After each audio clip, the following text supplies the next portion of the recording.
colocado somente uma vez por mês. Para a prece, quando o desencarne for por suicídio, escrever a palavra suicídio. Irradiação, para os encarnados, se soubermos que houve uma tentativa de suicídio ou há ideias suicidas, escrever tentativa de suicídio ou ideias suicidas.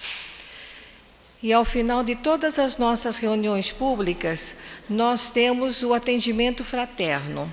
Então, quem quiser conversar com um médium devidamente escalado para esse trabalho aqui em nossa casa, é só nos procurar no final da reunião que nós faremos o encaminhamento. E esse atendimento pode ser em relação a alguma dúvida, sobre a consulta, o plano espiritual, desabafar, abrir o coração.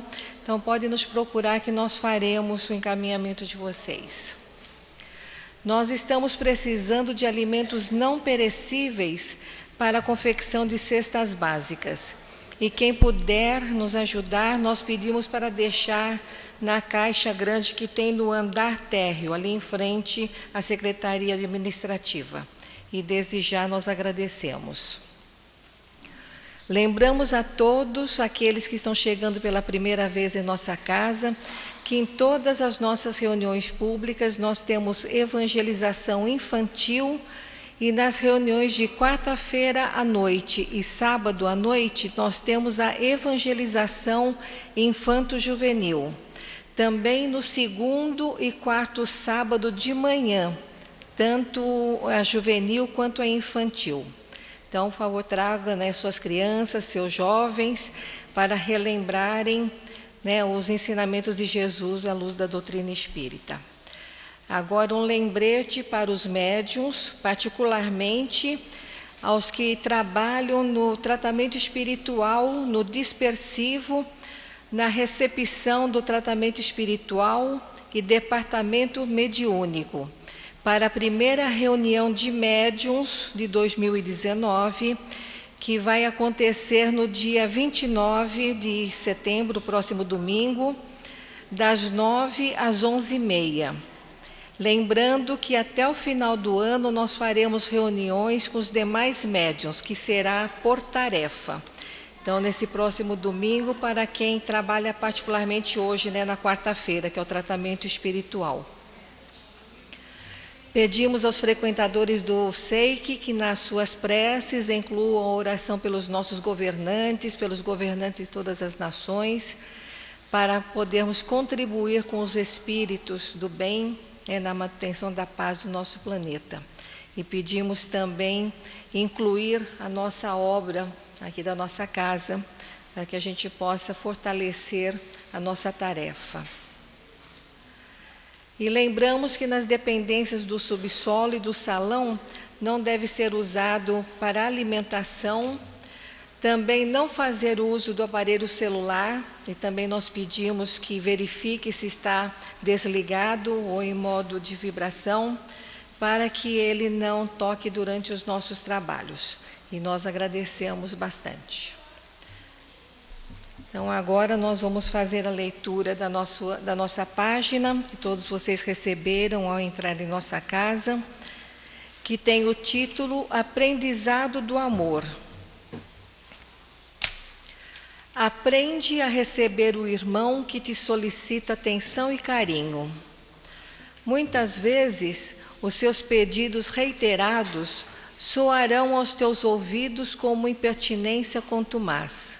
No entanto, ao recebê-lo, deixa que a boa vontade apreste teus ouvidos, a fim de que possa olhá-lo com a mesma compaixão com que o Senhor recebe as tuas constantes orações, nas quais, todos os dias, repetes as mesmas palavras, refletindo as ansiedades que transbordam do teu coração aflito. Teus sofrimentos são, em tudo, semelhantes aos daquela irmã que chora conturbada ante o filhinho enfermo e desnutrido, ou serão ainda idênticos aos da esposa que reclama afeto e carinho, recebendo em troca a palavra de incompreensão ou de desprezo, quando não sofra a omissão irrefletida de quem lhe deve apoio nas dificuldades do lar.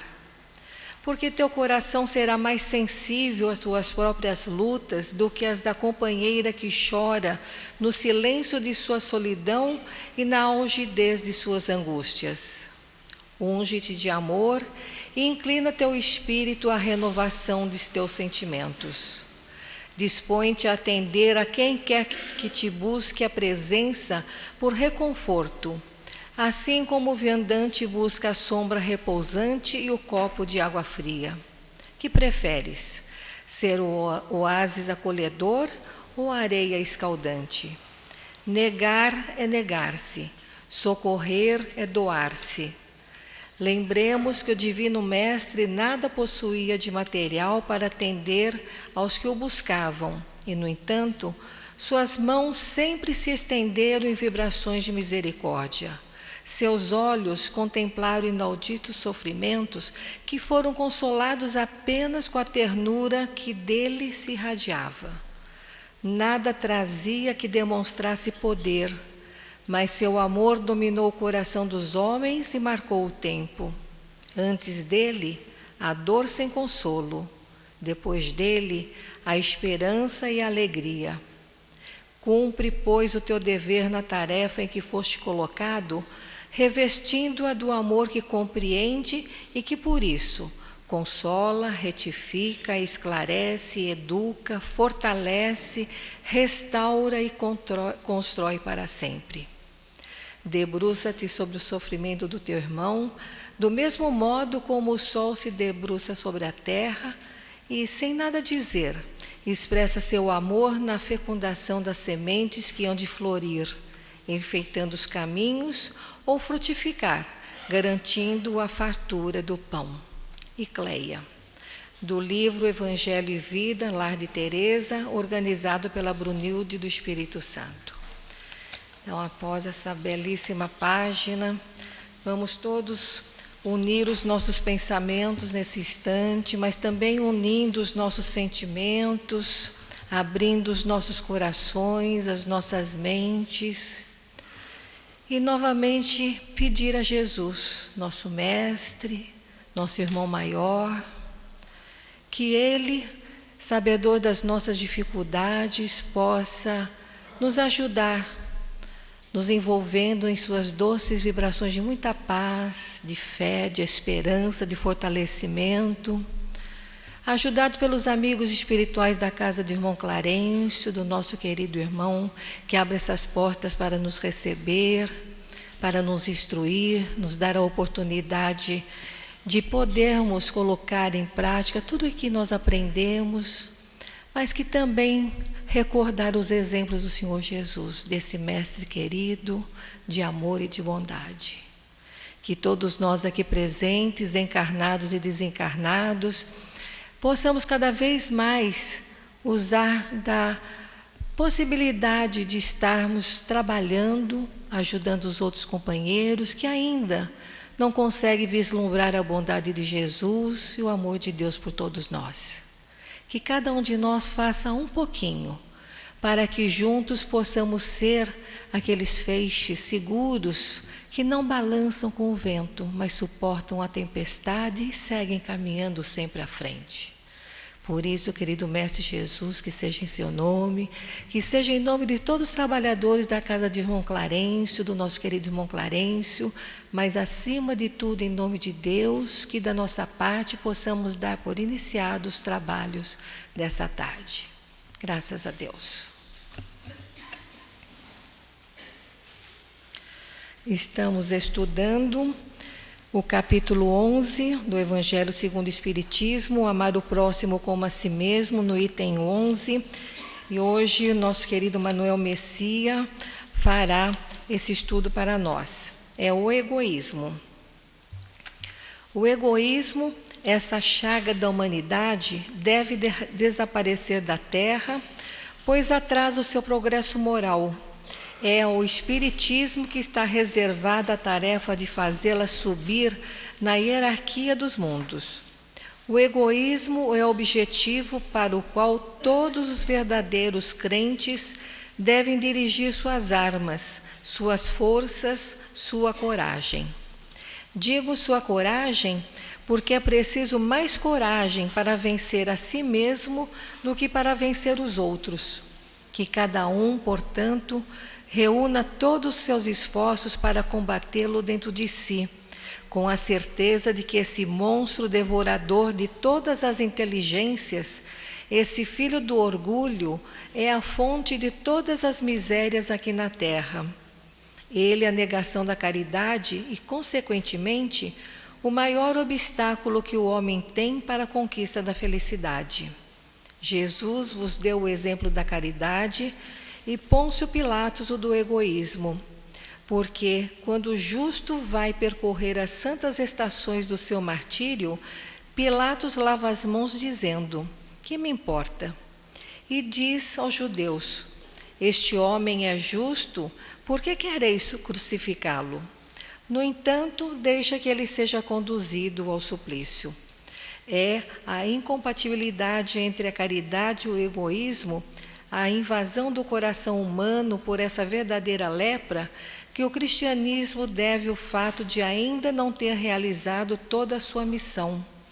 É a vós, novos apóstolos da fé, que os espíritos superiores esclarecem que cabe a tarefa e o dever de extirpar esse mal para dar ao cristianismo toda a sua força e livrar o caminho dos obstáculos que impedem a sua marcha.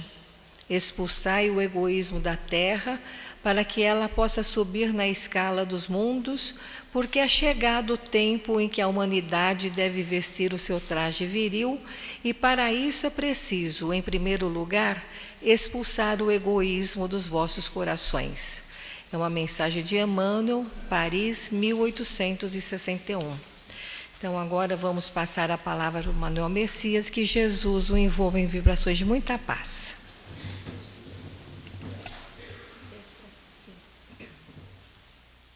Boa tarde a todos. Que a paz e as bênçãos do Senhor continuem em nossos corações hoje, agora e sempre, com as graças de Deus. Nós sempre iniciamos um trabalho doutrinário, primeiramente chamando a atenção dos companheiros da importância desse momento que nós estamos participando.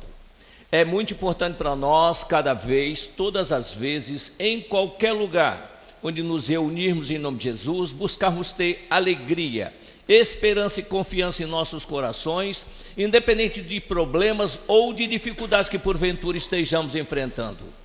Por que essa alegria, por que essa esperança e por que essa confiança? É só recordarmos as próprias palavras de Jesus: onde dois ou mais estiverem em meu nome, aí também eu estarei.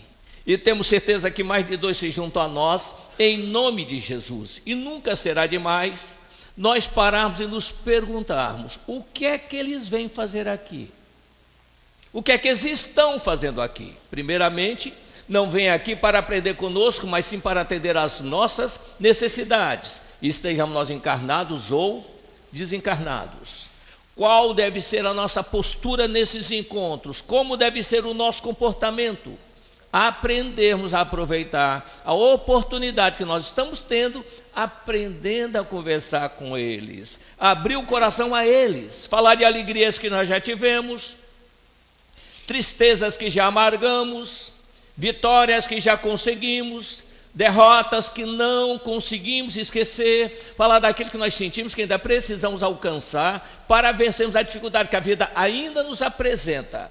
Porque dentro das possibilidades que estes nossos irmãos já possuem, e dentro dos esforços que todos nós devemos estar fazendo para merecer a assistência deles, temos certeza de uma coisa: são eles que, em nome de Jesus, poderão depositar um bálsamo nas feridas que todos nós ainda carregamos na alma, tanto os encarnados quanto os desencarnados. E até porque, é bem da verdade, deveria ser sempre pela presença deles que aqui nos reuníssemos, no corpo ou fora do corpo. Então que nós possamos aproveitar esses momentos, se repetem a cada vez, todas as vezes, em qualquer lugar onde nos reunimos em nome de Jesus. O nosso tema de reflexão hoje é o egoísmo. Todo mundo tem a página aí à mão, não é isso? Então, para bem detalhe, normalmente as mensagens já chegam para nós e nós teremos que desenvolver o raciocínio naquilo que se propõe os nossos orientadores. Antes de chegar no egoísmo, nós temos um título lá em cima, que lá, amar o próximo como a si mesmo. Faz parte da lição. Esse ensinamento aqui, ele está contido no Evangelho, referente até ao próprio lei de Moisés. Um dia, um doutor da lei se aproximou de Jesus e perguntou: mestre, o que devo fazer para alcançar a vida eterna? Só para entender, essa passagem tem 3 evangelistas que citam ela: Marcos, Mateus e Lucas. Marcos e Mateus colocam Jesus respondendo ao doutor da lei. Nós preferimos Lucas. Jesus não responde.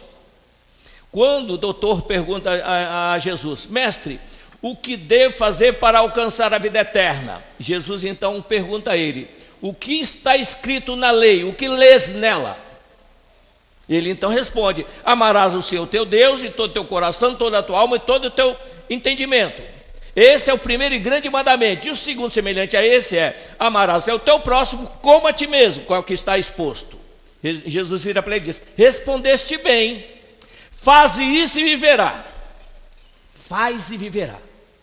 Ele, para não ficar por baixo na questão de Jesus, ele pergunta: mestre, e quem é meu próximo? Jesus também não respondeu a ele, contou a parábola do bom samaritano.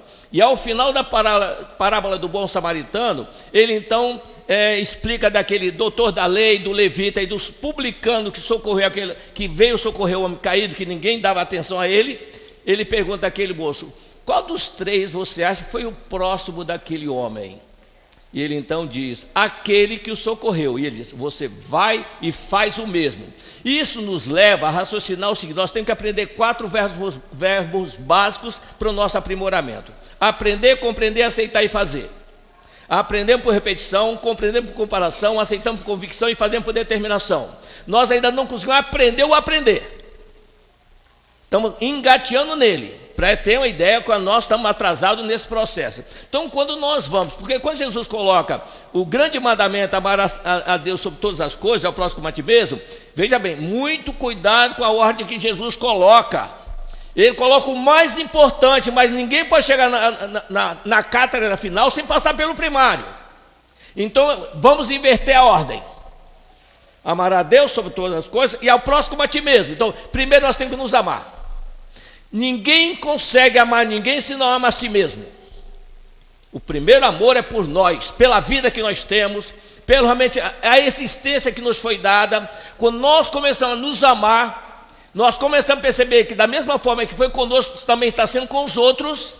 E aí nós começamos a amar o nosso próximo. Depois que nos amamos o próximo, já estamos amando a Deus. Não precisa fazer mais nada. Acabou o problema. Que o nosso problema é entre nós mesmos. Não é com o Criador, é na nossa relação conosco mesmo. Nesse aspecto aí, por isso que nós temos que conciliar com os nossos adversários. E o egoísmo, como o Emmanuel coloca aqui para nós, ele é um grande entrave na nossa marcha. Só que é um detalhe, ele não é isolado. Da mesma forma que todos nós temos um corpo, o corpo é formado de vários órgãos, não é isso? Cada um tem sua função. Nós às vezes não damos uma mínima para os órgãos nossos. Só quando ele começa a dar problema que nós percebemos a importância que ele tem. Da mesma forma, a nossa alma, nós temos em nós, na centelha, no nosso perispírito, recursos que nós chamamos de atributos. Não são órgãos, são atributos.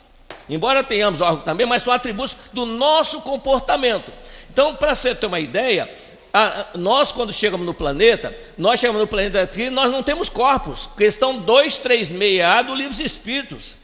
Kardec pergunta se os que vão a esses mundos primitivos são seres corpóreos, mundos transitórios são seres corpóreos. Não, eles não têm corpos, a superfície desses mundos é estéril, e os que os habitam de nada necessitam. Ora, e aí Kardec acha que é um mundo diferente. Aí na questão dele pergunta: sendo transitório o estágio desses mundos, a Terra um dia pertencerá ao número deles? Já pertenceu. Em que época? Durante a formação. Então está falando da nossa Terra. E quando nós chegamos aqui, o nosso irmão Calderaro coloca para nós que nós viajamos pelo mineral, reino mineral, vegetal, animal, para chegar no hominal, que é isso que nós estamos aqui. Até chegar no reino hominal, nós somos conduzidos por um atributo chamado instinto. Questão 73 do Espírito, lá diz para nós o seguinte: que o instinto é a inteligência sem raciocínio. Não raciocina, é no automatismo. Somente com a conquista da inteligência nós vai dirigir outros atributos. Quais são eles? Os básicos: o pensamento, Para guardar pensamento, eu tenho que ter uma memória. Eu também, para comunicar com o meu semelhante, eu tenho também uma condição de receber uma inspiração, uma intuição. Temos o recurso da imaginação, do raciocínio, e tem a consciência para registrar tudo o que nós fizermos. Leon Denis, nós tínhamos uma dúvida, como é que tratar inspiração e intuição. Lendo o problema do seduzidor, ele diz, olha, devemos tratar inspiração como a informação que está dentro de nós, e intuição vem de fora para dentro. Então aí você vai, é assim que você vai nos conhecendo. E aqui esse texto está dentro da questão 919 do Livro dos Espíritos, conhece a ti mesmo. Só Kardec perguntou, qual o meio prático mais, olha só a pergunta de Kardec, qual o meio prático mais eficaz que tem o homem de melhorar nessa vida e de resistir à atração do mal? E aí Santo Agostinho responde, um sábio da antiguidade já falou disso, conhece-te a ti mesmo. E Kardec diz, sabemos o valor dessa máxima, nós sabemos também. O problema não é saber, é praticar. E aí Santo Agostinho, mas como conseguir? Santo Agostinho fala como ele fazia. Santo Agostinho é Santo Agostinho. Na questão 100, Kardec chama a nossa atenção assim, conhecer a escala dos espíritos é de certa forma a chave da doutrina. Então nesse aspecto aí, nós temos que ter algumas bases dentro de nós para trabalhar com os recursos que nós possuímos e nesses atributos que nós temos no nosso dia a dia. Então o que acontece? 4 princípios básicos Jesus trouxe para nós, e isso nós não podemos fugir de jeito nenhum. A cada um segundo as suas próprias obras. A cada um segundo as suas próprias obras. Mais será cobrado a quem mais foi dado. Ninguém sai daqui até que pague o último centil. E eu não vim de revogar a lei, ele disse. Então não adianta pedir para ele mudar a lei, que não vai mudar. Nós é que temos que fazer as mudanças. Então nesse aspecto aí, quando nós começamos a saber, e ele diz, passará o céu e a terra, mas as minhas palavras não passarão. Ou nós confiamos nisso, ou vamos sempre andar à deriva. Ele sabe por que está falando, nós é que não queremos escutá-lo. Então nesse aspecto, o que ocorre? Nós falamos dos atributos. Esse egoísmo está no campo do atributo do sentimento. É o atributo do sentimento. Mas ele é tão complexo que nós, para entender ele, nós temos que dividir ele em 3 grupos distintos. Um deles é o egoísmo, o outro é o orgulho e o terceiro é a vaidade. São os 3 cabeças de chave lá em cima. No livro Evangelho segundo o Espiritismo, Lacordaire fala para nós o seguinte, que o orgulho é a grande empecilho da humildade. Emmanuel diz aqui para nós, está aí no texto, que o orgulho onde é que ele colocou? É a negação da caridade. Ora, fora da caridade não há salvação. Bom, eu já tenho as 2 pontas. E nós temos que aprender a lidar com a lei dos contrários. O que é a lei dos contrários? Nós estamos sempre expostos a ela. É o bem e o mal, a saúde e a doença. Tudo isso está entendendo. O sucesso e o insucesso. Nós temos que saber lidar com isso. E nessas horas, por exemplo, o seguinte, como é que eu faço para melhorar o meu atributo do sentimento? Porque, na verdade, se nós não parar para analisar, ele mistura dentro de nós, misturamos até as coisas para fazer. Nós, para agirmos, nós temos um impulso. Há um impulso que nos faz tomar atitude. Nós temos 5 impulsos básicos. O instintivo, o de condicionamento e o de conveniência. O instintivo é aquele que eu falo e depois eu me arrependo do que eu falei. Vem sem pensar. A pessoa nos cutuca, nós não temos o equilíbrio necessário para raciocinar, vem e dá uma resposta, Deus levou, sabe aquela, Deus levou? Então, depois, gente, eu não devia ter falado aquilo, mas acontece. E o condicionamento eu faço o que eu estou habituado a fazer, me ensinaram a fazer, eu faço. Eu não raciocino para fazer, apenas faço. Me mandaram fazer, eu aprendi, confio na fonte. Seja o evangelho, pode ser o evangelho. Enquanto nós fizermos o que o evangelho manda fazer, eu estou sendo apenas obediente, eu não estou aprendendo nada não. Eu tenho que vivenciar dentro de mim isso. Porque na hora que precisar é que vai faltar. O equilíbrio necessário para saber nos conduzir dentro das dificuldades. Porque onde é que nós temos que aprender a nos conduzir? Tanto na facilidade como na dificuldade. Quer ver uma coisa? Quando a pessoa tem tudo à mão, ele mete o pé pela mão. Quando não tem nada, fica reclamando de tudo, não é assim? Então ele tem que aprender a lidar. Paulo diz isso: aprendi a viver com muito e aprendi a viver sem nada. Tudo posso naquele que me fortalece. Então nós temos que fazer um pequeno exercício.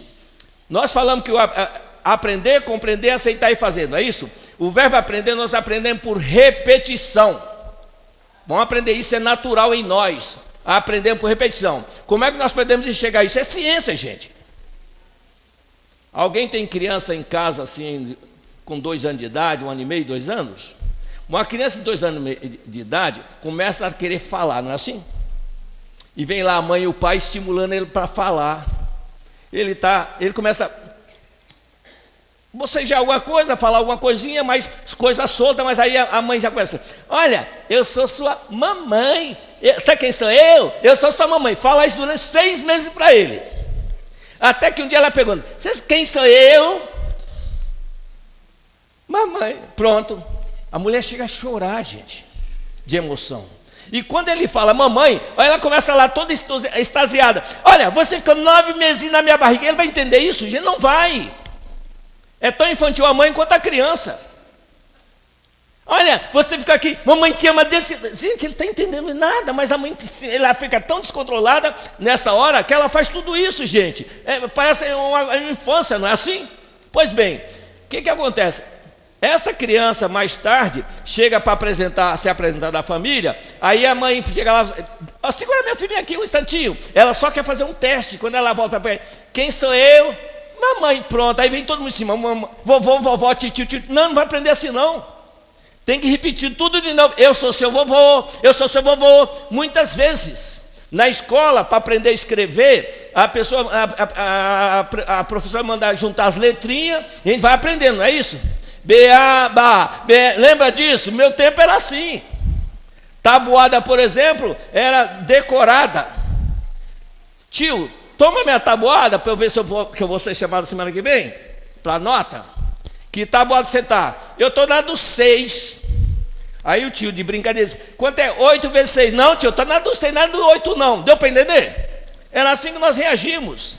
E isso que ensinou para nós foi Jesus, gente. Simão Pedro chegou para ele e perguntou: mestre, quantas vezes eu devo perdoar meu irmão que errou contra mim? 7 vezes, Senhor? Não, Simão, 70 vezes 7 vezes. Repete até aprender. Então nós temos que, quando queremos corrigir alguma coisa em nós, repetir quanto for necessário até aprender mesmo. Isso é automático em nós. Não ser esforçado para fazer. Então nesse aspecto aí, o que acontece? Nós estamos tratando o egoísmo. O egoísmo é o máximo da nossa indiferença com os outros. Assim como o orgulho e a vaidade. Isso aí representa mais ou menos. Às vezes nós estamos 95% de um, 80%. É assim que distribui, dependendo dos nossos caminhos. Porque nós temos 2 caminhos que nós às vezes não percebemos isso. Nosso progresso espiritual evolutivo, ele é feito em 2 caminhos distintos: o caminho da justiça e o caminho da misericórdia. Quem chama a nossa atenção sobre isso tanto é Leon Denis como Bezerra de Menezes. Dr. Bezerra de Menezes diz para nós: estudando o Evangelho de Jesus com atenção, encontraremos solução para todos os nossos problemas, por mais angustiantes. No Evangelho, Jesus, chamando a atenção dos doutores da lei, diz: em verdade vos digo que as meretrizes e os publicanos entrarão primeiro no reino do céu do que vós. Que João veio pelo caminho da justiça e vocês não o aceitaram. Então, se João veio pelo caminho da justiça, porque tem outro caminho, que é o da misericórdia. Responsável por ele, quem que é? Maria de Nazaré, a nossa advogada. E na nossa vida prática, às vezes junta um casal, as pessoas de uma família, um está no caminho da justiça, outro da misericórdia. Gente, é uma dificuldade para se entenderem. Você é muito bruto com os, né, o da misericórdia. Não, você também você é menos radical nas suas coisas. Não, eu não posso ver ninguém errar. A pessoa diz isso, não é isso? E o da misericórdia fazer tudo para todo mundo. Ele não deixa ninguém fazer nada. Muito cuidado com isso também. A pessoa tem que aprender a fazer. Então nenhum é perfeito, que nós temos que ter equilíbrio em tudo. Não, eu não quero que ele passe pelo que eu passo, né? Quantas pessoas não falam isso? Eu não quero que meu filho passe o que eu passo. Gente, espera um pouquinho, você está arrependido do quê?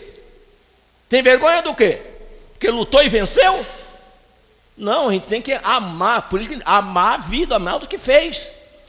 Já passou. Então como é que nós fazemos? O egoísmo.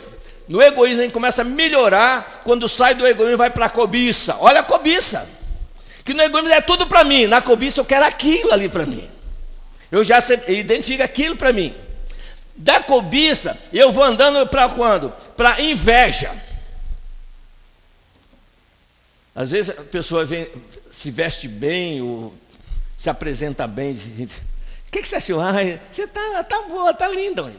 Que inveja que me deu, né? Como ficou a roupa nela e não fica em mim? Não é assim? Inveja. E depois da inveja nós vamos para os ciúmes. Isso é avanço, gente. Isso é avanço. Só que nós não percebemos isso. Só que nós temos que aprender a lidar com isso. Qual é a diferença da inveja com ciúmes? Olha só o detalhe. Na inveja, eu acho que aquilo que a pessoa tem deveria ser meu, não é assim? E no ciúme, é o seguinte: o que é meu não quer que ninguém tome. Seja pessoa, sentimento, coisa desse tipo. Nós brigamos por causa do ciúme, não briga? A gente tem visto aí. A inveja também, a pessoa chega a ficar doente. Por isso que às vezes tem uma frase que diz o seguinte: se você está feliz, não grite alto a sua felicidade. A inveja tem sono leve. A inveja tem sono leve. E aí às vezes a pessoa recebe uma descarga, começa a pesar, que tem um peso isso sobre nós, não é isso? E às vezes nós queremos, a vaidade nos quer fazer mostrar mais do que nós somos para os outros também. Tudo isso leva em conta. A intenção é registrar dentro de nós. Então nós estamos avançando. Da mesma forma que nós avançamos com o egoísmo, também nós queremos avançar com os outros também, o orgulho e a vaidade. No orgulho, por exemplo, a gente faz um resuminho aqui. Primeiro do orgulho nós vamos para a prepotência, depois para a arrogância. Vamos andando. Só que em todo o caminho tem a metade dele. E nós já estamos, de certa maneira, chegando na metade dele. Lembra que eu falei dos impulsos? Nós temos o impulso instintivo, de condicionamento e de conveniência. O impulso da conveniência é o estágio que nós nos encontramos no atual momento evolutivo. Como é que ele funciona em nós? O impulso da conveniência é quando eu tenho vantagem nas coisas. Nós somos movidos pelo medo ou pela recompensa. Jesus diz: todo aquele que der um copo d'água para o meu discípulo, por ser meu discípulo, em verdade vos digo, receberá a sua recompensa. Então, ele falou um copo d'água. A gente às vezes pensa que é grande coisa, um copo d'água. Aproveitar, vamos pegar a garganta que preciso dela. Então o que acontece? Se eu estou saindo de casa, alguém bate na minha porta: moço, se eu pedir um copo d'água, eu olho, vejo aquela pessoa maltrapilha ali. Se eu dar um copo d'água hoje, amanhã está assim na minha porta. Olha, não dá para fazer, não dá para dar agora não, estou ocupado. Que Jesus te abençoe, meu irmão. Mexe comigo, não é isso? Conhecendo a doutrina, dizendo: meu Deus do céu, eu neguei o copo d'água para o companheiro ali. E se amanhã eu tivesse, ninguém me der água? Aí é o medo do castigo. E se eu der água, eu fosse recompensado, daí a recompensa que eu estou atrás dela. Não. Meu irmão, o que é que você pediu mesmo? Só para disfarçar, né? Não, eu queria só comprar. Vou lá e trago 1,5 litro de água. Não, desculpa, eu não entendi o que você pediu, eu pensei que era outra coisa. Não. Graças a Deus, já não vou ser castrado e posso ser recompensado. Dependendo disso. Então eu sou interessante. Claro que é uma vantagem. Pelo menos eu estou querendo o bem para mim.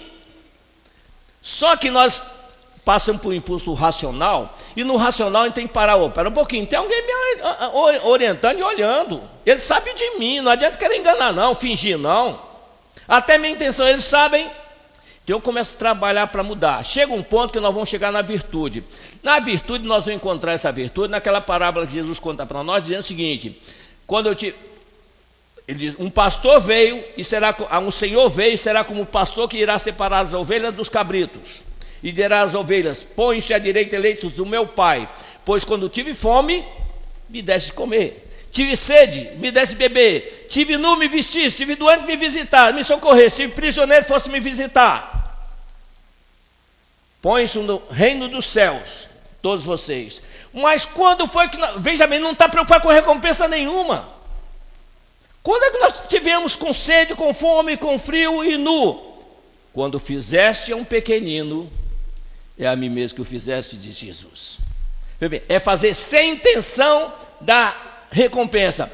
A cada um, lembra desse lei, gente, a cada um segundo as suas próprias obras. Não julgueis, para que sejais igualmente julgados. Nós falamos que nós estamos na metade. A da conveniência, nós temos que aprender a lidar com ela. E não sermos também além do limite. Saber que tem que ter merecimento para receber. E não somos nós que damos. O que às vezes acontece? Quando nós estamos, às vezes, no trabalho da ajuda, a pessoa pede uma ajuda e diz, não, você pode ficar atendido, você vai ser atendido. Gente, não podemos assumir esse compromisso. No livro Missionário da Luz, que nós já estudamos ele, não é isso? O Missionário da Luz, o Alexandre conversando com o André Luiz chega para o Alexandre e diz, Alexandre, eu tenho visto os nossos amigos espirituais aqui falarem com as pessoas que eles vão ficar bom do que ele está passando da dificuldade deles. Como é que eles podem fazer isso se não sabem? Eu também tenho observado isso. Ele diz, alguns chegam a ser levianos, afirmando à família que eles vão receber o que estão procurando. Eles não sabem o que tem por trás deles. E o que acontece? A gente parece que quer ser bonzinho, né? Não temos que ser bonzinho. Bonzinho é cada um de nós temos que ser. Não é ser um com o outro. É não ser realmente castigo do outro. Nós não somos perseguidores de ninguém. Se eu não posso fazer o bem, o mal eu não vou fazer. E isso é que nós temos que aprender. Lidar com a lei dos opostos faz parte de nós.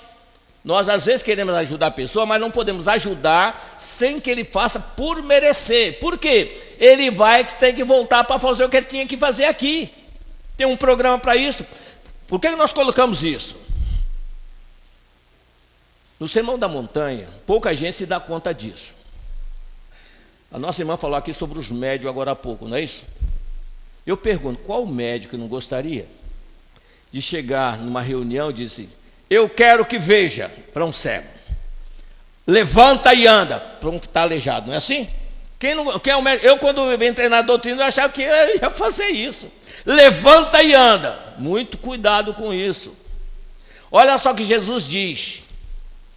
Muitos me dirão naquele grande dia, Senhor, Senhor, em teu nome profetizamos, em teu nome fizemos milagres, em teu nome expulsamos demônios. Mas eu direi eles abertamente, afastai-vos de mim, porque eu brado com iniquidade. Capítulo 7, 22, 23 do Sermão da Montanha. Então, nesse aspecto aí, por que isso? A pessoa vem para uma conciliação, aquilo que nós chamamos de obsessor, né? É para conciliar, nós queremos mandar ele para bem longe. Por que nós fazemos isso? Porque nós não estudamos o Evangelho com atenção. Olha só o que Jesus diz para nós. Nós fazemos questão de frisar, porque nós falamos aqui para desencarnados também, que estão sofrendo e estão revoltados, porque fizeram tudo o que mandaram e não encontraram a tranquilidade do outro lado. Mas uma coisa eles tenham certeza, se estão aqui, já está merecendo ser atendido. Não tem mais que continuar desesperado. Então ele já está sendo socorrido. Então nesse aspecto o que acontece? Jesus diz, a lei vos diz, amai os vossos amigos e odiai os vossos inimigos. Aí eu vou ver o que ele diz. Eu, porém, vos digo, amai os vossos inimigos e orai pelo que vos persegue e calunia. É o que ele diz. O que acontece? Quando alguém vem nos procurar para receber ajuda, nós às vezes, a própria lição que a nossa irmã leu aqui agora, quando alguém pede ajuda, não é isso? Nós às vezes ficamos sem saber o que fazer. Socorrer de qualquer jeito, não é de qualquer jeito não. Jesus manda orar pelo perseguidor e não pelo perseguido. E por que ele manda fazer isso? Ele tem que raciocinar. Se ele mandou, ele tem que ter um motivo. Se nós orarmos pelo perseguidor, nós vamos atender os dois. O perseguidor sendo convertido, o perseguido está livre dele, não está? E ele está quis com a lei. Acabou o problema dos dois. Não, enquanto eu estiver só preocupado com o perseguido, mandando o outro para longe, pode acontecer aquilo que Jesus disse no seu evangelho. O espírito imundo sairá daquela casa e irá para outros lugares, mas não encontrar lugar para ficar, vai voltar e vai encontrar a casa limpa e vazia, e vai trazer outros sete com ele. A situação dessa casa será pior do que da primeira vez. Por que ele está dizendo isso? Quantas vezes nós nas nossas casas, atendendo a pessoa que vem pedir ajuda, quando ele recebe ajuda, ele nunca mais aparece. E não se prepara para receber a volta. Que tem que voltar, gente. Conciliação tem que haver. Isso é lei. Não é castigo, não. É oportunidade de acerto de contas. Então, nesse aspecto aí, nós temos que também entender que Jesus nos colocou a informação sobre a formação das nossas famílias difíceis que nós temos que enfrentar. E às vezes o nosso egoísmo não deixa ver o que nós tínhamos que enxergar para poder acertar a situação. Como é que ele diz? Não julgueis que eu vim trazer a paz, não vim trazer a espada, pois após mim, ou seja, com o meu evangelho, numa casa de 5 pessoas é 3 contra 2, 2 contra 3, é o pai contra o filho contra o pai, a mãe contra a filha contra a mãe, a sogra contra a nora contra a sogra. Em verdade vos digo, os piores inimigos de qualquer pessoa serão seus próprios parentes. Olha só, eu estou na minha casa, quem é que não sonha? Nós temos 5 lugares onde nós realizamos as nossas atividades. A família, onde nós chegamos em primeiro lugar. Chega na família, aquela criancinha, todo mundo com aquele carinho danado, né? Às vezes, né? Aquele carinho, ele começa a elogiar a criança, não sabe nem a história dele, já começa a prever grandes futuros para ele. Ao invés de orar para ele cumprir o programa dele, não quer fazer um programa pessoal para aquela pessoa ali, sem respeitar, às vezes, a diretriz que ele tem. E isso nós temos que ter cuidado. Depois que nós começamos a nos entender por gente, crescer, nós vamos para as escolas. Aí eu abri um outro campo onde nós vamos ter relacionamento com as pessoas. E nós queremos, tanto na família, ter pessoas simpáticas conosco, e também na escola, pessoas que não sejam amigáveis. Aí começa a dizer os amiguinhos. A gente prefere aqueles amiguinhos que são simpáticos conosco também, não é assim? Porque nós queremos o melhor. Tanto assim que às vezes nós temos que ter cuidado com as palavras. Lembra que nós falamos aqui da inveja? A inveja é perniciosa, mas nós, na nossa simplicidade, quando às vezes nós encontramos alguém que tem uma família, que eu gosto daquela família, eu me sinto bem na casa deles, aí eu, para elogiar a família, ele diz, olha, eu tenho inveja da sua família, né? E não usa a palavra inveja, gente, isso aí chama-se admiração. Vamos começar pelo vocabulário, a mudança. Inveja é perniciosa, talvez está adormecida dentro de mim. E como nós falamos, estamos chegando no meio do caminho, e aí que começa o problema. Nós somos convocados para trabalho, não vamos? Somos convocados sempre. As pessoas vêm, fazem os trabalhos, e os trabalhos nas casas espíritas também são puxados, não são fáceis não. Tem que ser sempre contínuo e cada vez aumenta o trabalho mais aí, não é assim? Mais será pedido a quem mais foi dado. Isso aí está no Evangelho também. Aí nós vamos, aí às vezes a pessoa quer falar conosco, vai na nossa casa, telefona para mim e não consegue nos achar. Onde é que você anda? Eu estou lá no centro. Mas quase todo dia? Quase todo dia. Tem horário? Depende das reuniões. Mas isso não é cansativo? Aí que está o problema da resposta. Em nós existe um sistema automático. Se nós pegarmos 20 pessoas que participam do mesmo trabalho, se colocaram à disposição do serviço, vêm, comparecem nas reuniões, participa delas, vai embora e volta de novo, vai embora, volta de novo. Mas se alguém fizer essa pergunta, mas isso aí não é cansativo? Nós temos que ter cuidado com a resposta que nós damos no automático, isso aí é espelho que eu estou dentro de mim. A pessoa diz, olha, é um sacrifício, mas vale a pena. Sabe o que ele está dizendo? Gente, eu só vou porque não tem jeito. É sacrifício, não é prazeroso. Então, claro, olha só o detalhe, eu estou fazendo, e o pior é o seguinte, quando eu faço sem vontade, parece que a recompensa tem que ser maior. Olha só o detalhe. Se eu faço uma coisa, e aquilo ali não é o que eu queria fazer, eu acho que a recompensa tem que ser dobrada, não é assim? E esquecendo que Paulo diz, façamos de boa vontade, como sendo ao Senhor e não aos homens. Não é aqui que não receber pagamento nenhum, não, já está lá em cima. Acumulei tesouros que o ladrão não pode roubar e as traças não podem correr. O sacrifício está dentro da linha do egoísmo. O sacrifício é uma resposta. Outro vai dizer, não, é nossa obrigação. Olha só, nossa, que eu já quero envolver outro também. Que às vezes quando a pessoa não faz, a gente fica também danado da vida com ele. Nossa obrigação, não, é minha obrigação, não é nossa. E no passo seguinte, dizer, é meu dever, minha responsabilidade. Aí eu já estou chegando na caridade. Cheguei na caridade, automaticamente. Claro que vai levar muito tempo para isso, que não é tão simples quanto parece. Às vezes, se nós não treinarmos, porque o que acontece? A grande dificuldade que nós enfrentamos, se nós não interiorizarmos, ficar só na memória. Eu citei Leon Denis aqui, não coloquei o que ele diz para nós. No livro Problemas do Destino da Dor, ele diz o seguinte, em geral, lê-se muito, lê-se rápido e medita-se pouco. Seria melhor ler menos e meditar mais, que em torno do leitor tem alguém para auxiliá-lo. O que é esse alguém? É aquele amigo nosso, que ele nos estimula, lê aquele livro. Leia esse livro. E nós lemos, e lendo aquele livro, ele nos espera de noite para conversar sobre o assunto que eu li. Está lá dentro de mim a informação. Ele pode conversar comigo.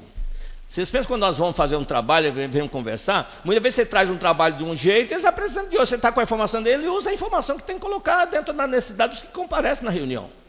Mas tem que ter um material. Sem material não tem conversa. Vai tirar de onde? Se não tem. Às vezes a pessoa pensa que é no automático. Não é tão simples quanto parece isso daí. É bem complicado e tem que ter predisposição para fazer isso em benefício daqueles que estão ouvindo.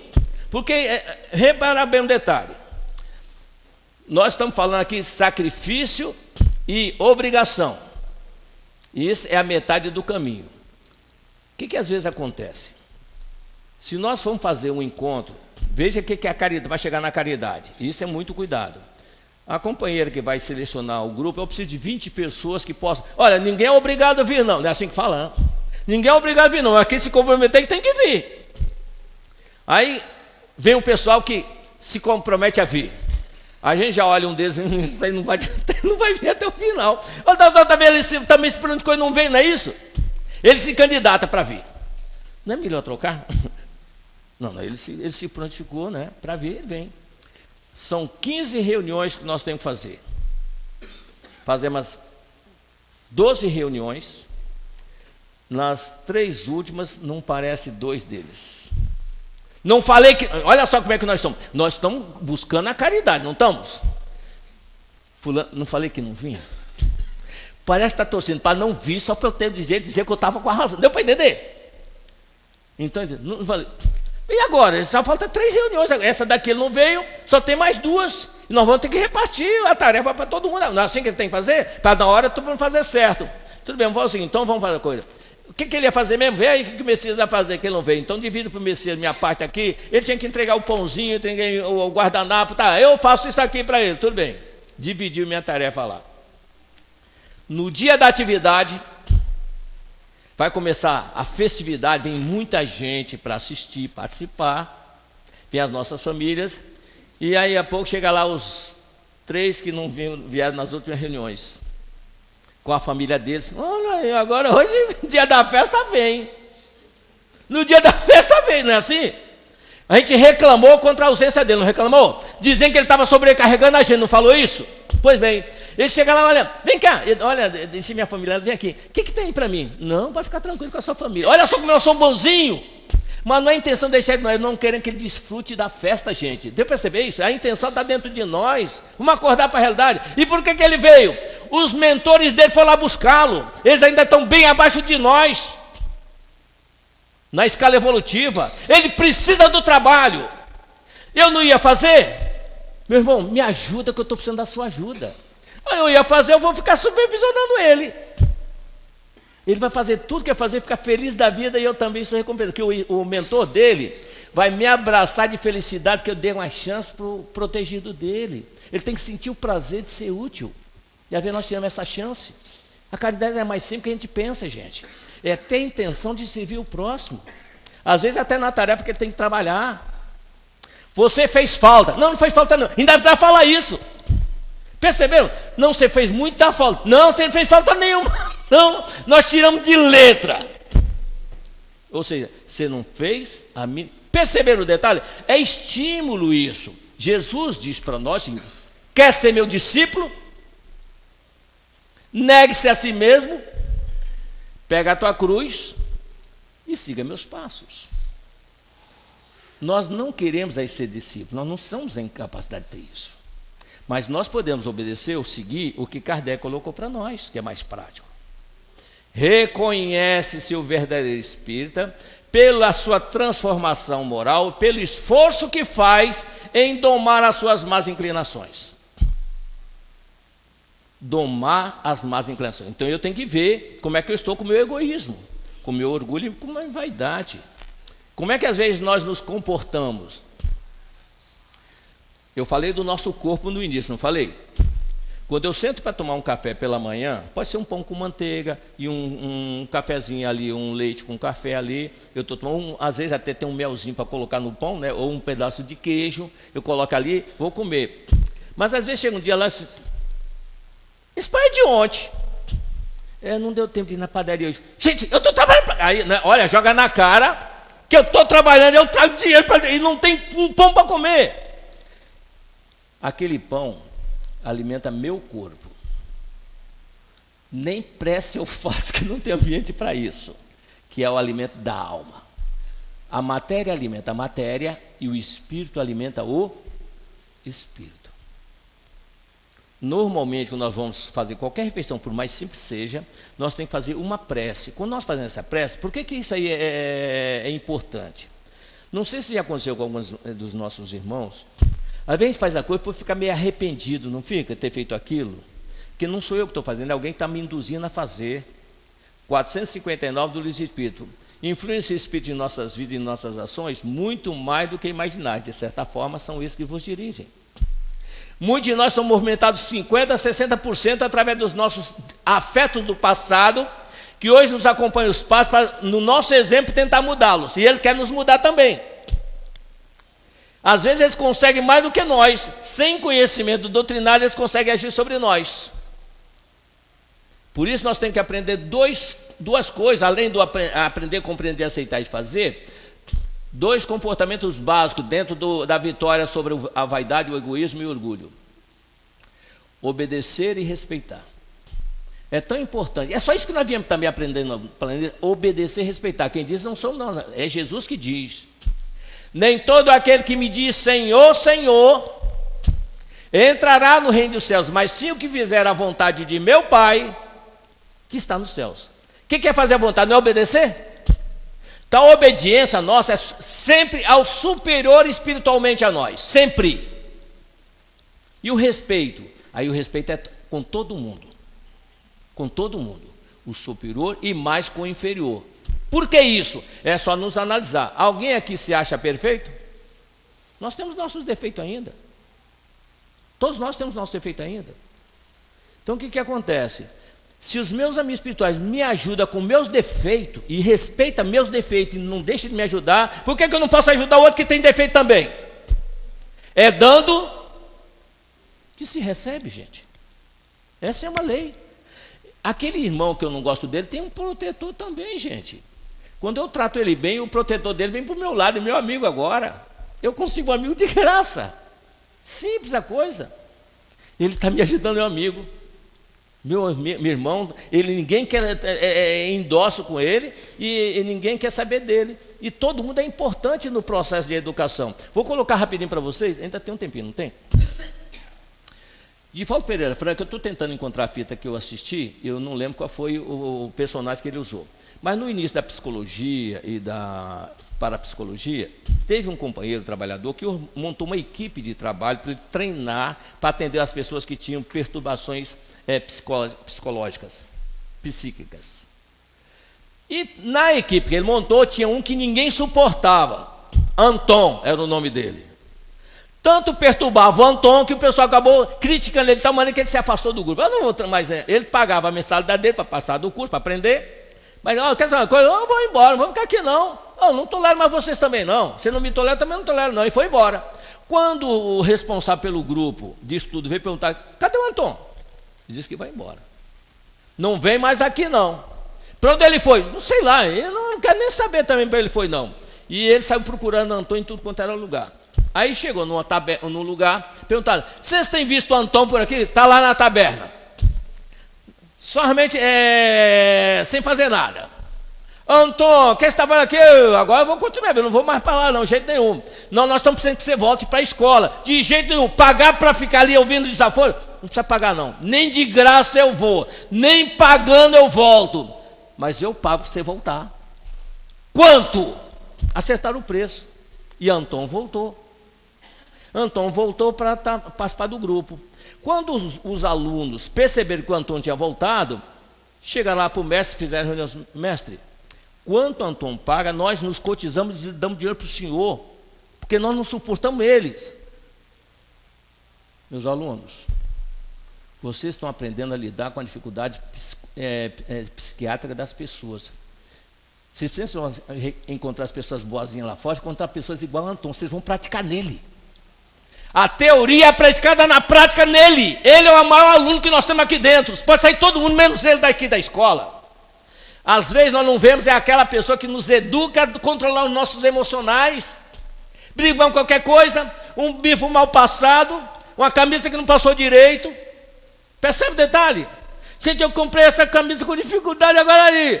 Eu não quero que coma. Olha, eu quero é reclamar. Então, para evitar isso, vou colocar 3 coisas que nós temos que evitar dentro de nós. Que isso é começa o controle. Se é só 3, não é tão difícil assim.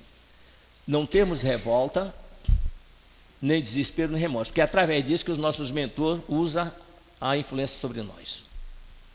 Não podemos revoltar, nem desesperar, nem sentir remorso. Como é que funciona isso?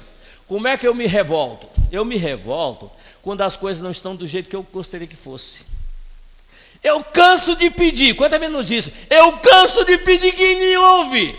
Vocês querem, eu faço, mas ninguém faz o que eu peço. E aí fica, pronto, despeja em cima. Fica revoltado com aquilo. Liga a televisão, vê a notícia lá, ainda diz, olha só quem que nós criticamos. Como é que Deus pode permitir uma coisa? Nosso criador até é o Criador.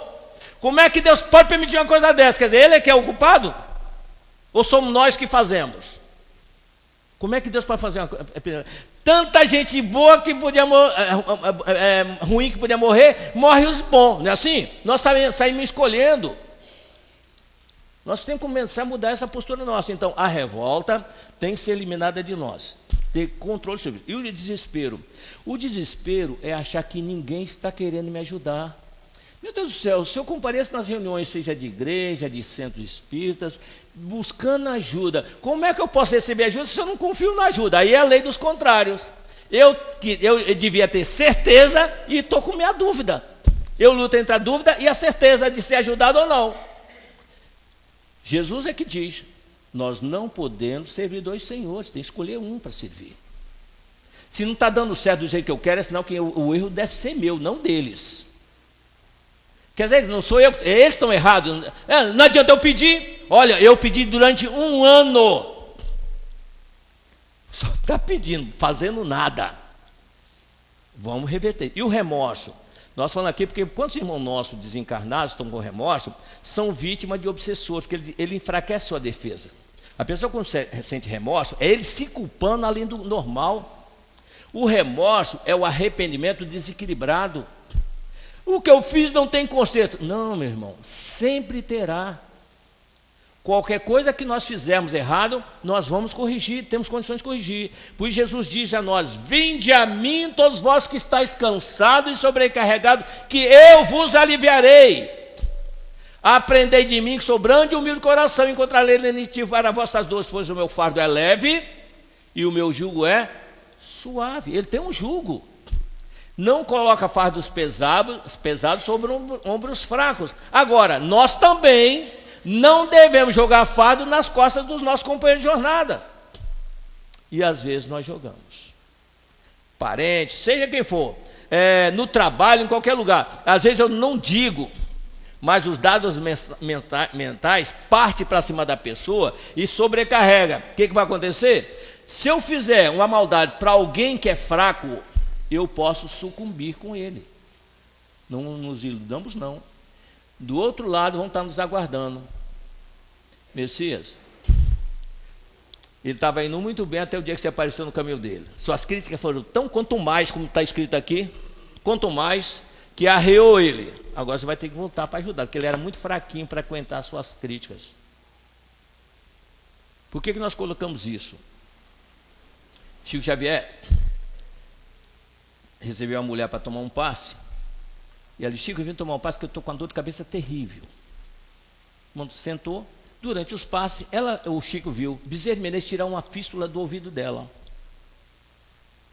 Ela saiu, Chico, graças a Deus, a cabeça passou. O Emmanuel chegou para o Chico e disse, Chico, aquela nossa irmã teve uma discussão séria com o marido dela. Ele teve vontade de dar um soco na cabeça dela, só não deu por recato natural, mas mentalmente deu. Foi isso que afetou a cabeça dela. Bezerra eliminou o efeito do soco dele mental. Aí vem a pergunta, nós no nosso dia a dia, com esse nosso rompante de egoísmo, vaidade e orgulho, quanto soco nós não damos e não levamos? Chega no final da semana, está arriado, arrebentado. Parece que eu tomei uma surra. Algum chega a dizer isso. Parece que eu tomei uma surra e tomou mesmo. Aí eu venho um dia tomar passe e a semana toda batendo nos outros e levando pancada. A recomendação é a seguinte: muda que muda. Vou dizer novamente a palavra, a frase. Muda que muda.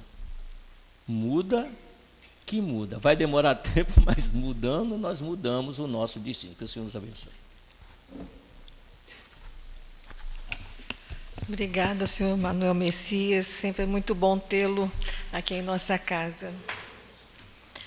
Vamos então continuar os nossos trabalhos.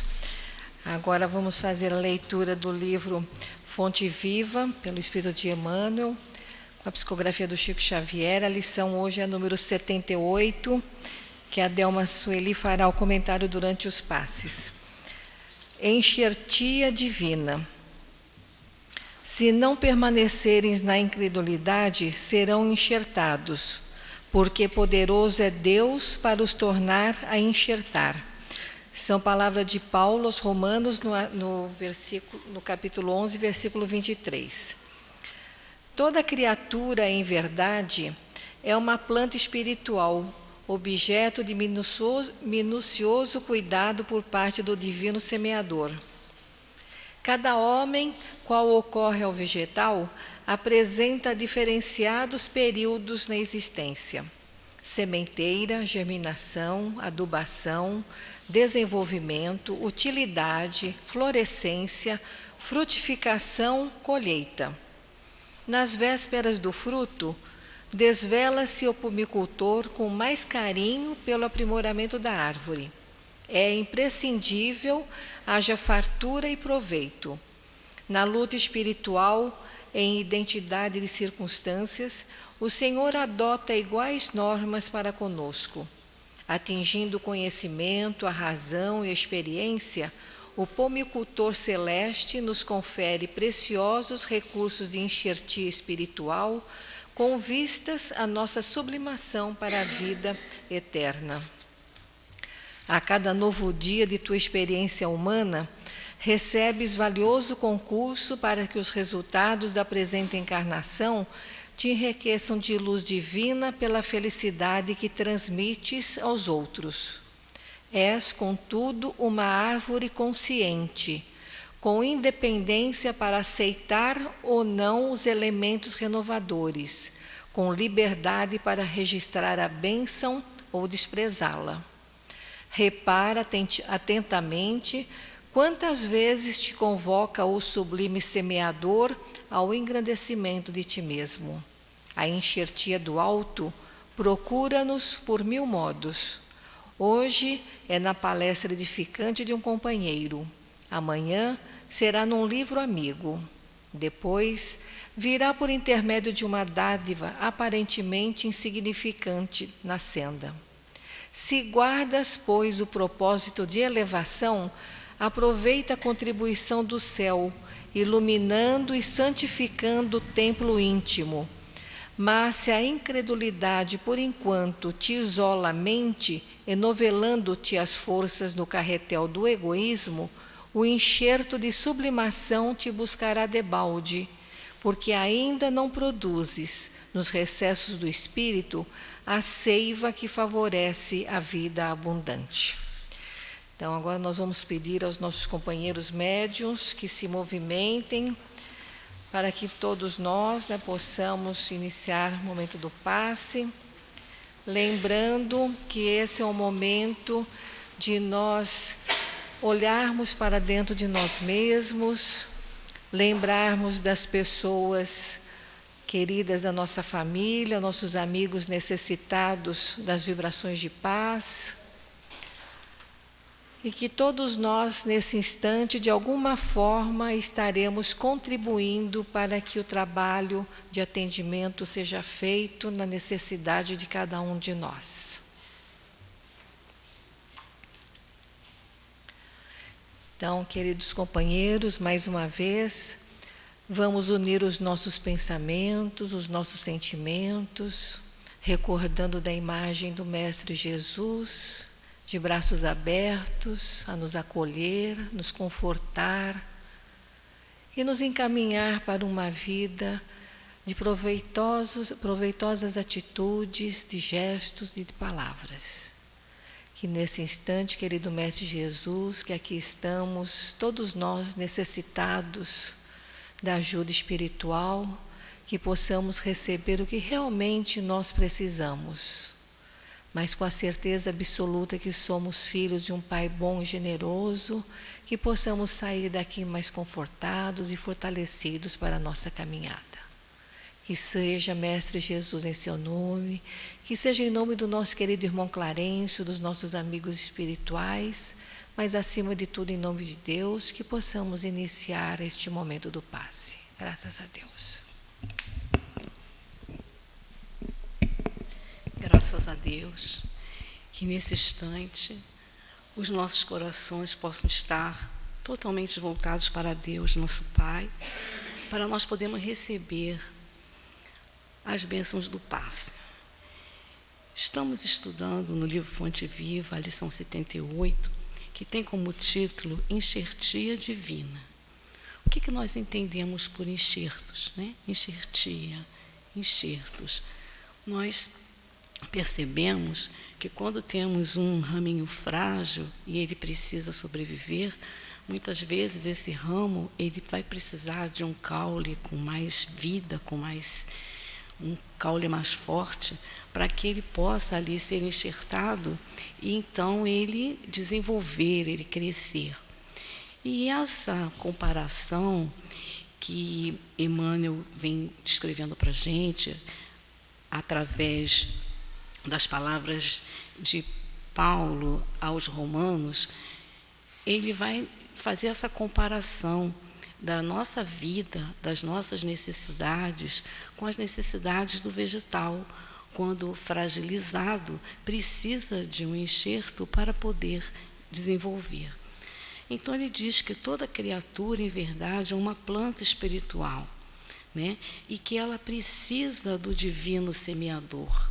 Realmente, todos nós precisamos de Deus, precisamos ter a certeza da existência de Deus, precisamos ter a certeza de que fomos criados por Deus, precisamos ter a certeza da imortalidade da nossa alma, a certeza de que precisamos fazer o bem para podermos, através do bem que fazemos, crescermos, desenvolvermos, evoluirmos.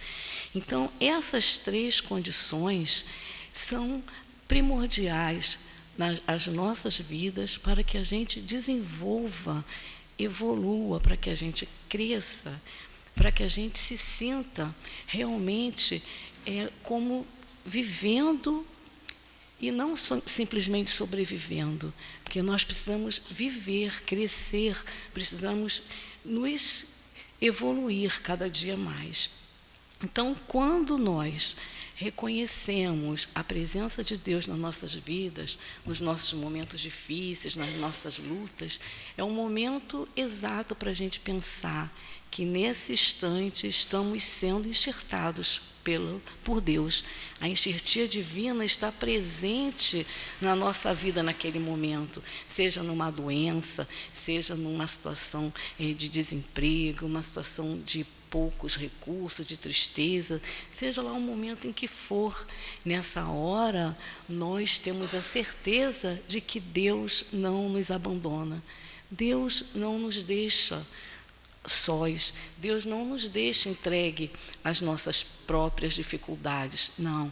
Ele vai utilizar de recursos para fazer em nossa alma, em nosso espírito, em nossas vidas, esses enxertos necessários à nossa sobrevivência.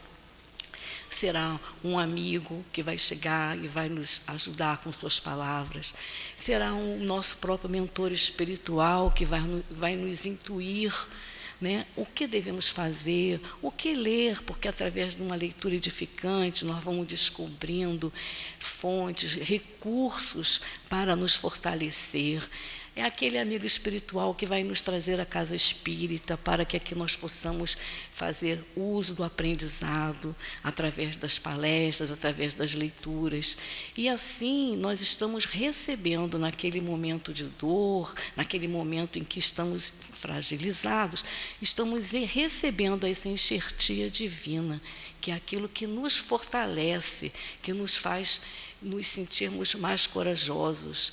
Se doentes, podemos contar com a ajuda de um médico competente, de uma enfermeira dedicada, de um parente amigo com seu carinho. Tudo isso são enxertos na nossa vida, são as ajudas que chegam no momento em que nós precisamos.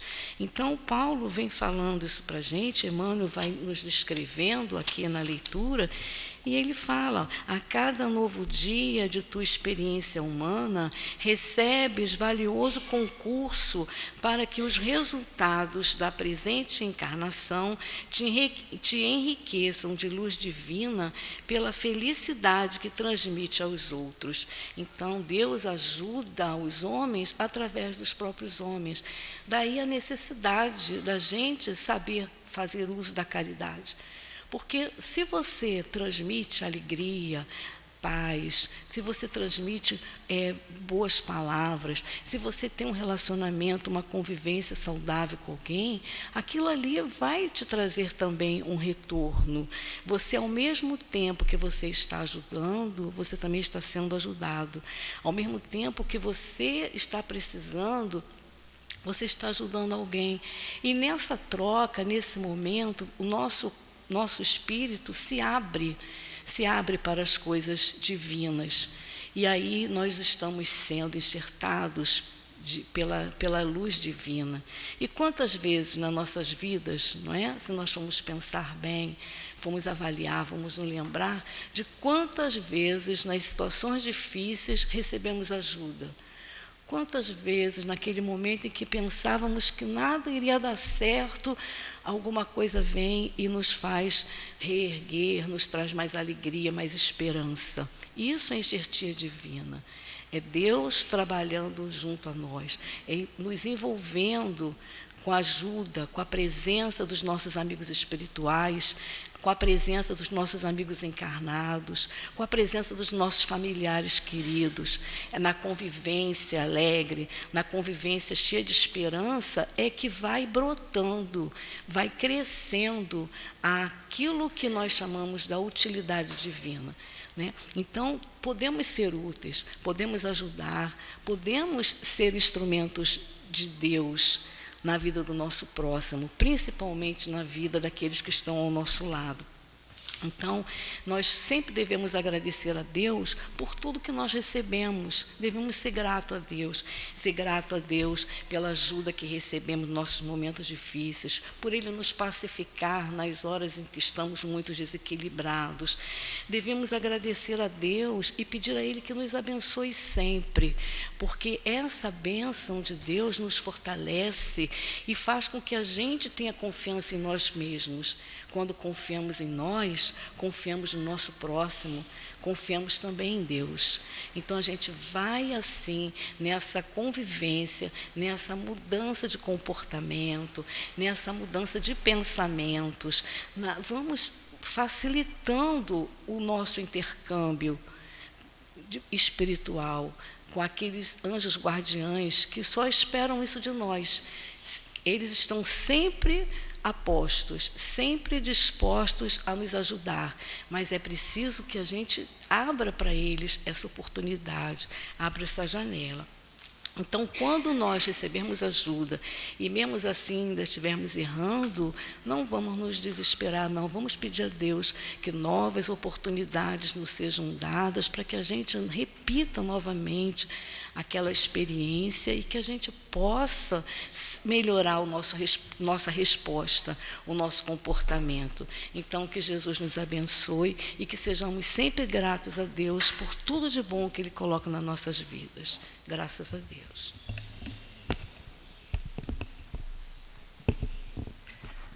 Chegamos ao término de nossa reunião e novamente vamos unir os nossos pensamentos, os nossos sentimentos agradecendo a Deus, a Jesus, aos nossos amigos espirituais, por aqui estarmos na casa do irmão Clarencio, continuarmos a relembrar os ensinos de Jesus. Que todos nós aqui presentes, encarnados e desencarnados, possamos trabalhar dentro de nós nossas dificuldades para realmente sermos os seguidores de Jesus. Nesse instante também, querido Mestre Jesus, nós pedimos por todos os dirigentes do nosso país, pelos dirigentes também do nosso planeta, que todos nós que temos também a obrigação de cuidar um pouquinho da nossa casa, que possamos fazê-lo com a consciência de que estamos preservando aquela habitação para a qual um dia, com certeza, nós voltaremos. Nos ajude, Senhor Jesus, nos envolva em suas vibrações de muita paz, de muita luz, de muita fé, com a certeza absoluta que todos nós estamos a caminho do nosso progresso espiritual, mas que nós precisamos também fazer a nossa parte. Graças a Deus, que seja então em seu nome, querido Mestre, que seja em nome do nosso querido irmão Clarencio, dos trabalhadores do bem desta casa abençoada, mas que seja acima de tudo em nome de Deus, que da nossa parte possamos dar por encerrados os trabalhos desta tarde. Graças a Deus.